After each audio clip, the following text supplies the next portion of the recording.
முன்னாள் பிரதமர் மன்மோகன் சிங் காலமாக இருக்கிறார். அவருக்கு பாரத ரத்னா விருது வழங்க வேண்டும் என்ற கோரிக்கை சத்தியம் தொலைக்காட்சியின் சார்பாக நேயர்கள் சார்பாகவும் பல்வேறு பங்கேற்பாளர்களும் இந்த கருத்தை முன்வைத்துக் கொண்டிருக்கிறார்கள். எனவே உங்கள் பார்வையில் நீங்கள் எப்படி பார்க்கிறீங்க சார்? மன்மோகன் சிங் மறைவு, மன்மோகன் சிங்கும் இந்தியாவும், உங்கள் பார்வை என்ன சார்? மாண்புமிகு பிரதமராக இருந்த மன்மோகன் சிங்கினுடைய மறைவு உள்ளபடியே ஒருவர் எப்படி வாழ வேண்டும் அப்படின்றதுக்கு ஒரு மிகச்சிறந்த உதாரணம். பல பதவிகளை அவர் வகித்துள்ளார். நிர்வாக பதவிகள், அரசு பதவிகள், மந்திரி சபையில் பங்கேற்பு, பிரதம மந்திரியாக உயர்வு, 10 மந்திரியாக இருந்தவர். அவர் ஒரு அரசியல்வாதியாக பார்ப்பதா அல்லது ஒரு பொருளாதார மேதையாக பார்ப்பதா என்று யோசித்தால் இரண்டும் கலந்த ஒரு கலவையாக பார்க்க போகிறது. அவரை பற்றி நினைக்கும் பொழுது நமக்கு மனதிலே உடனடியாக தோன்றுவது ஒரு சிறந்த அறிவாளி, நாட்டின் பொருளாதாரத்தை மீட்டெடுத்தவர், பல்வேறு பலன்களை இந்தியாவிற்கு முன்பே கணித்து அதற்கான படிகளை அமைத்து கொடுத்தவர்.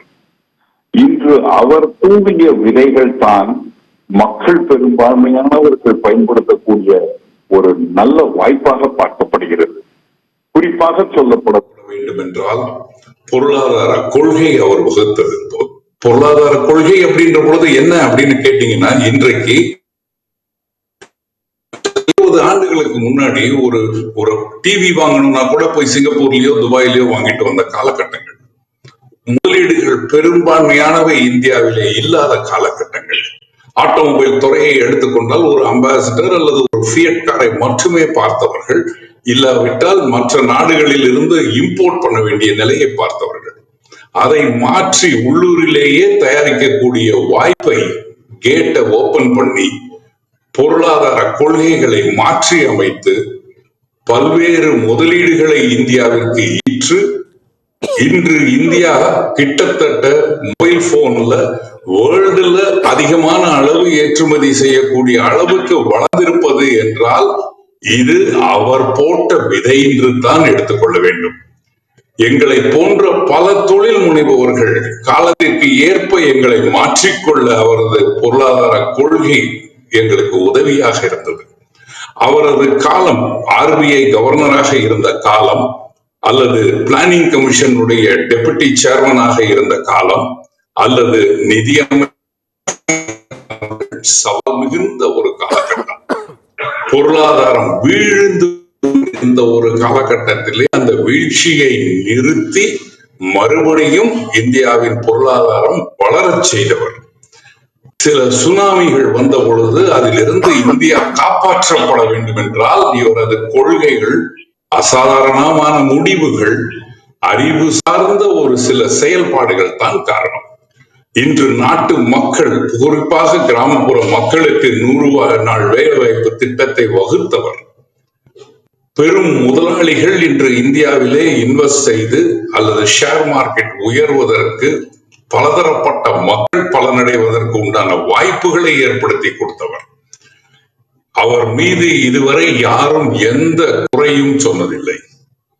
அமைதியானவர் என்று அறியப்பட்டவர், தலைமைக்கு கட்டுப்பட்டவர் என்று பெயர் எடுத்தவர், அதிர்ந்து பேசாதவர், பேச்சில் வல்லவர் அல்ல, செயலில் காட்டுபவர். அவரது முடிவுகளை திண்ணமாக எடுத்தவர். What he believed is what he insisted and what he delivered. அவரது காலம் பொன்னான சில காலங்கள். கடந்த 3-4 ஆண்டுகளிலே வீழ்ச்சி இருந்த போதிலும் இன்று இந்தியா 3வது மிகப்பெரிய GDP வளர்ந்த நாடாக காணப்படுகிறது என்றால் அதற்கு முக்கிய காரணம் மன்மோகன் சிங். இன்றைய நிதியமைச்சர் அவரை சென்று சந்தித்து கருத்துகளையும் ஆலோசனைகளையும் கேட்ட காலங்கள் உண்டு. அவர் எதிராளிகளால் கூட, எதிர்கட்சியினரால் கூட பாராட்டப்பட்டவர். இன்று அவர் நம்மிடையே இல்லை என்பது மிகப்பெரிய ஒரு வருத்தத்தை கொடுக்கிறது, ஒரு வாயிடை கொடுக்கிறது. ஆனால் அவரது காலம் முழுமையான ஒரு காலம்.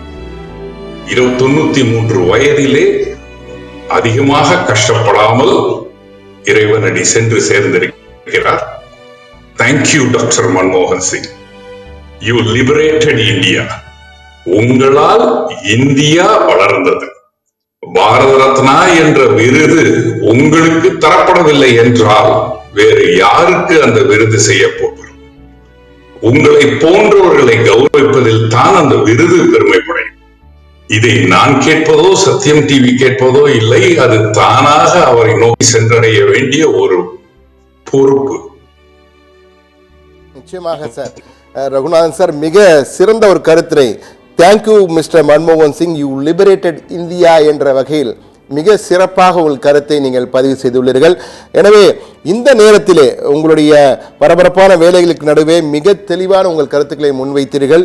அது மட்டுமல்ல, பாரத ரத்னா விருது நிச்சயமாக அவருக்கு வழங்கப்பட வேண்டும் என்பதையும் நீங்கள் சூசகமாக மிக தெளிவாக எடுத்துரைத்தீர்கள். நிச்சயம் உங்கள் கருத்துக்கள் மிக்க நன்றி.